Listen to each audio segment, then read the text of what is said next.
अस्सलाम वालेकुम स्टूडेंट्स, आज हम ग्रेड 7 की new secondary mathematics student course book का chapter number 2 direct and inversely proportion की एक्सरसाइज 2A का क्वेश्चन नंबर 3 सॉल्व करेंगे। पहले क्वेश्चन को पढ़ते हैं, समझते हैं कि उसके स्टेटमेंट क्या कहती है, फिर इसको आसानी से सॉल्व करते हैं। क्वेश्चन नंबर 3 में लिखा है फाइंड द कॉस्ट ऑफ, यानी किसी चीज़ की हमें कीमत मालूम करनी है, कॉस्ट मालूम करनी है।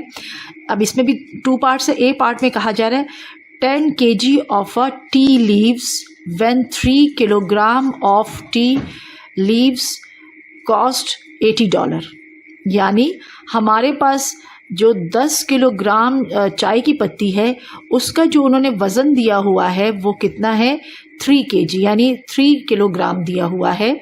तो अब वो कह रही है उसके जो कॉस्ट है वो हमारे पास है $18 या $18। ये पार्ट 8 में कहा जा रहा है।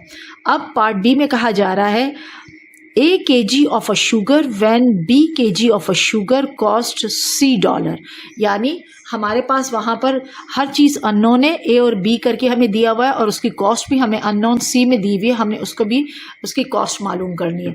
तो आइए हम इसमें क्वेश्चन नंबर 3 का पार्ट 1 सॉल्व करते हैं कि किस तरह करेंगे। एक्सरसाइज 2A है, क्वेश्चन हमारा है 3rd।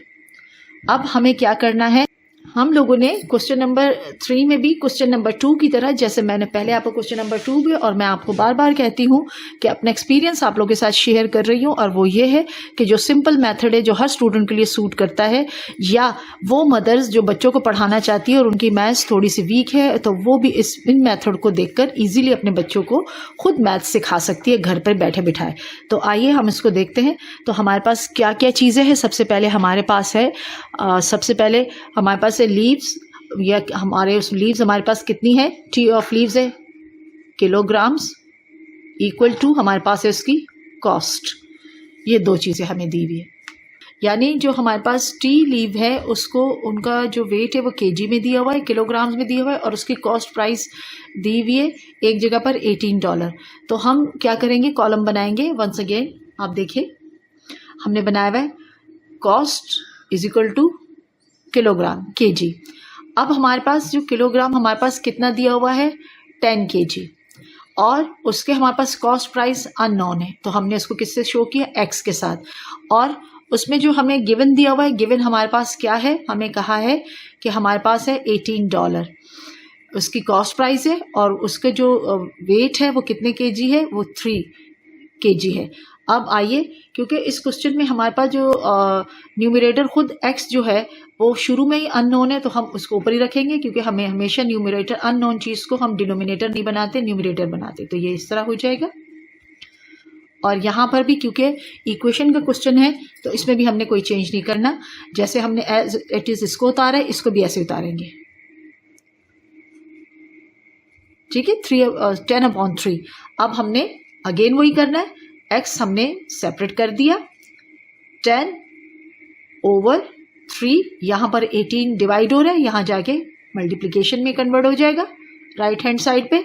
अब हम कैंसिलेशन देखेंगे, कैंसिल करेंगे कि कोई नंबर कट रहा है, यस यहाँ पर 3 1s are 3, यानी 3 में 1 टाइम 3 आ रहा है, और ये 3 6s are 18, यानी हमारे पास x is equal to 10 multiply by 6, और जब ये मल्टीप्लाई हो जाएगा तो हमारे पास आ जाएगा 60।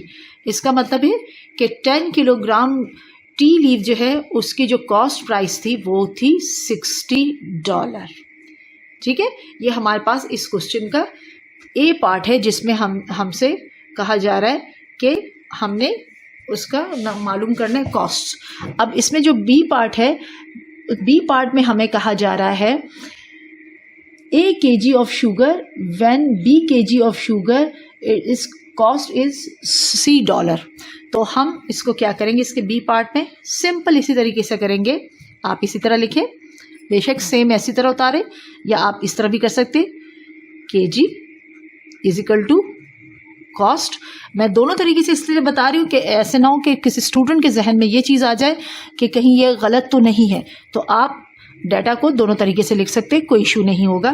तो हमारे पास क्या है, हमारे पास है A kg ऑफ शुगर, हमारे पास A kg ऑफ शुगर है, तो उसकी जो हमारे पास फाइंड करनी है, कॉस्ट प्राइस हमें फाइंड करनी है, वो हमारे पास क्या है,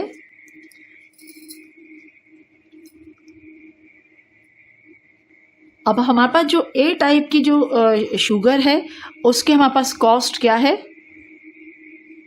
ठीक है, एक्स।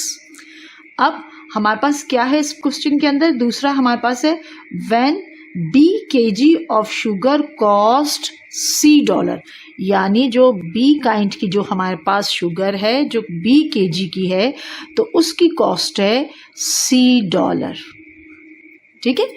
अब हम क्या करेंगे, सेम वही करेंगे, यहाँ पर हम x upon C as it is और A अपॉन B लिखेंगे।